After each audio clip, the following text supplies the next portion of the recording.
eFootballda top 3 ta umuman olishga arziydigan o'yinchilarni ko'rib chiqamiz.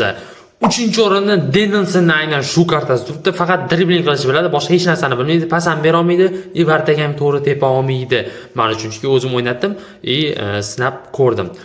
Ikkinchi o'ringa esa hech kim o'ylamagan o'yinchi Fernando Torres kartalari deb aytolmayman 100%. Shu paytgacha Fernando Torres yaxshi kartasi yetib kelmagan, umuman o'ynolmaydi, tezligi yo'q, finishing bor, lekin shu paytgacha finishingini ko'rsatmagan.